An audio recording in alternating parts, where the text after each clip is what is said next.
बहुत बुरी तरीके से अमेरिका ने पाकिस्तान को फटकार लगाई है कि तुरंत ये सब रोको, तुरंत पीछे हटो। अमेरिका ने पाकिस्तान को कह दिया है। तो अभी आपने एक खबर बताई थी कि मार्को रूबियो से बात हुई है। मार्को रूबियो ने फौरन बोला है क्या कर रहा हो, बहुत बुरी तरह पिटोगे, नामो निशान मिट जाएगा, फौरन पीछे हटो। ये बहुत बड़ी खबर। अमेरिका पहले भी कह रहा था कि भारत ने ऑपरेशन सिंदूर किया है, ये उसका हक है, हिलना मत, कुछ करना मत। लेकिन पाकिस्तान ने गलती की। एक बार फिर अमेरिका समझा रहा है पीछे हट जाओ, हाल बुरा होगा। लेकिन अब पता नहीं समझ में आता है। गौरव आर्या, जब तक मार्को रूबियो का फोन जाएगा, वो कह रहे हैं कि तुम पीछे हटो, तब तक तो भारत ने लाहौर पर अटैक कर दिया है। लाहौर पर अटैक कर दिया। और अगर अमेरिका को फोन करवाना था तो आईएमएफ से करवाना था। गलत कर दिया खुद फोन करके। आईएमएफ से फोन करिए, फट से पीछे हटेंगे। और बहुत बढ़िया करा। देरी हुई है, इसमें बचे कुछ ड्रोन भी पाकिस्तान क्या उड़ा देंगे। और एक और बड़ी इंपॉर्टेंट बात है सर, चाइना ने, सॉरी टू इंटरप्ट, चाइना ने पाकिस्तान से कह दिया कि हमारी इक्विपमेंट यूज करना बंद करो। हमने अफ्रीका से कहता हमारी काम करती इक्विपमेंट। हमारी नाक कटा रहे हो तुम लोग। नहीं आनंद सर, मुझे तो ये लग रहा था कि अमेरिका से पहले चीन पाकिस्तान को रोकेगा कि मत लड़ो भाई, क्योंकि तुम लड़ते हो, तुम पीटते हो, और पोल मेरी खुलती है कि रास्ते का माल सस्ते में ये चीन बना रहा है। JF-17 किसी को नहीं चाहिए, किसी को चीन का एयर डिफेंस सिस्टम नहीं चाहिए जो न ड्रोन रोक पा रहा है, जो न मिसाइलें भारत की रोक पा रहा है। चीन अलग एक्सपोज, पाकिस्तान अलग एक्सपोज। लेकिन सर एक बात बताइए कि कल पाकिस्तान के लिए एक बड़ी खुशखबरी आनी थी। IMF से उसको लोन मिलना था। जो आदमी रात में ये हमले कर रहा है उसको कौन लोन देगा? क्या उस पर भी अब संकट है? नहीं, मुझे लगता है कि बिल्कुल संकट है, 100% संकट है। और अमेरिका की अगर बात नहीं मानेगा, अमेरिका इसकी चूड़ियां कसेगा। और एक और बड़ी खबर मेजर भाई, एक और बड़ी खबर, सियालकोट पे बड़ा हमला हो गया है। सियालकोट में भारत ने बड़ा हमला किया है। लाहौर में 3 ठिकानों पर भारत ने बड़ा हमला कर दिया है। यानी अब ये वॉर है बॉस, अब इसमें कोई इफबट नहीं है। सियालकोट में भारत का बड़ा हमला, लाहौर में लगातार सायरन बज रहे हैं। भारत घुस गया है पाकिस्तान में। लाहौर में ब्लैकआउट, लाहौर में सायरन, सियालकोट में भारत ने बड़ा हमला कर दिया है। मेजर गौरव आर्या, जरा सियालकोट की इंपॉर्टेंस समझाइए। देखिए, ये पाकिस्तान का एक बहुत बड़ा वहां पे कैंटोनमेंट है, इनके आर्म्स डंप हैं, इनके मिसाइल डंप है वहां पे। और सियालकोट पाकिस्तान के लिए बहुत बड़ी खबर, पाकिस्तान घुस गई भारतीय सेना। ये अज्ञात बॉर्डर पर पाकिस्तान के भीतर दाखिल हो गई भारतीय सेना। और देखिए मेजर गौरव आर्या को, ये इसका मतलब समझिए ये क्या है।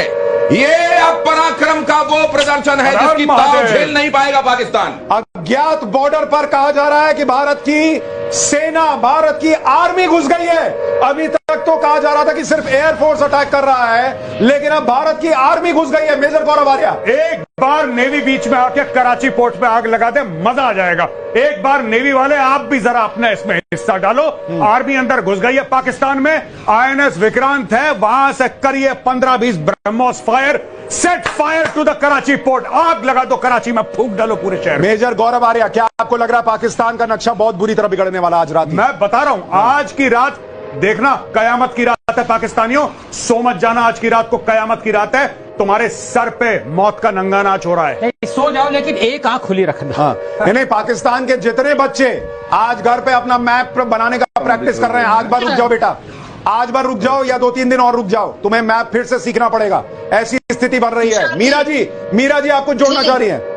सुशांत जी, बहुत बहुत अभिनंदन। भारत माता की जय। ये ललकार के साथ जय हो गया। जैसे अभी मेजर गौरव आर्या सर भी बोल रहे थे कि जैसे ही हमारा INS विक्रांत से हो, बाकी बच्चों के जो F-16 उन्होंने वहां पे ग्वादर में डाल रखे। अरे मीरा जी, आप कह रही थी S-400 का मिसाइल बड़ा महंगा आता है, ड्रोन पे क्यों खर्च करना? अरे भाई, भारत कह रहा है खुला खुला खर्च करो, इनको कंगाल कर देना है, उसके लिए सोचने की जरूरत नहीं है। सुशांत जी, हमारा जो महाराजा रंजीत सिंह का लाहौर है वो बहुत जल्दी वापस हमें मिलने वाला है। बस कुछ गिनती के समय बचे हुए हैं और ये खुशी अभी सभी पूरे भारतीयों पे बहुत जल्दी दिखने वाली है। बस जैसा आपने वही कहा कि हम सब ये प्रार्थना करें कि हमारे जो योद्धा आज ग्राउंड पे भी उतरे हैं, ईश्वर उनकी पूरी तरीके से रक्षा करे ताकि ये जो काम लेके निकले उसमें सफलता से वापस भी आ सके। मैं 2 चीजें यहां जोड़ना चाहता हूं, 3 चीजें इनफैक्ट, कि इस वक्त देश में नरेंद्र मोदी का जो नेतृत्व है, आपको उसको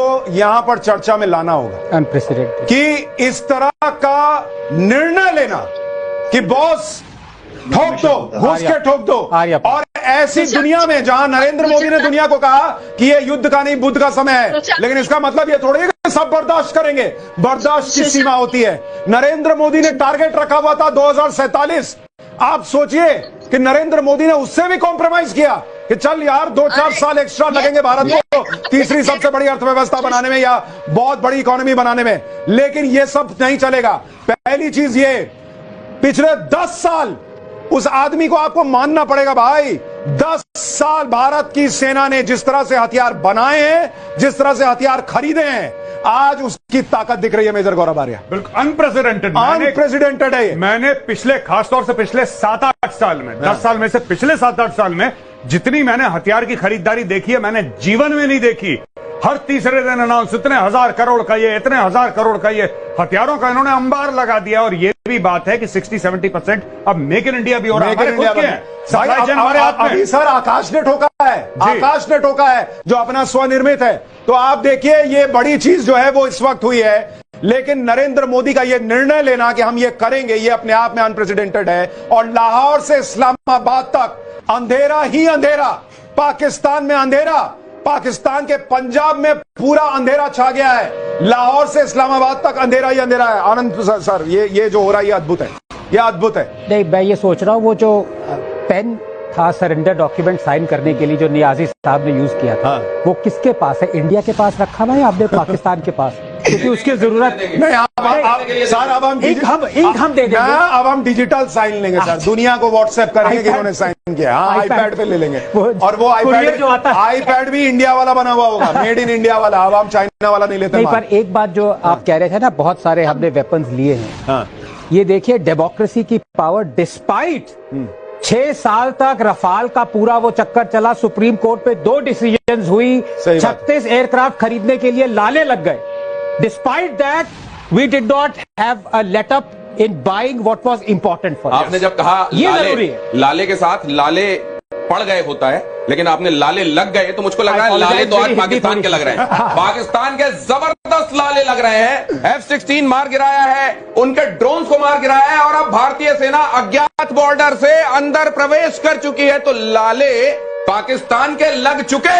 आज कयामत की रात है। पाकिस्तान के लाहौर से लेकर इस्लामाबाद तक अंधेरा, और जब वहां सुबह होगी तो ऐसा ना हो कि भारतीय फौज वहां नजर आए और भारतीय तिरंगा वहां नजर आए।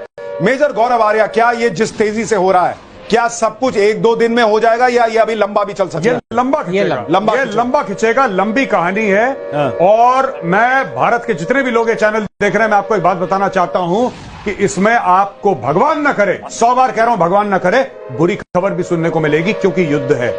युद्ध है, युद्ध में दोनों तरफ बातें चलती हैं। लेकिन अंत में पाकिस्तान की जमीन पर भारत का तिरंगा लहराएगा, पहली चीज। दूसरी चीज, जहां तक मुझे समझ में आता है, आई एम नॉट 100% श्योर, पर इन्होंने पीओके का गेम कर दिया। कारण यह है कि जो कॉन्सेंट्रेशन ऑफ ट्रूप्स है, वो मैक्सिमम, वो 765 किलोमीटर का जो लाइन ऑफ कंट्रोल है, उस पे मैक्सिमम है, और उसमें उसने खेला कर दिया, मुझे ऐसा लगता है।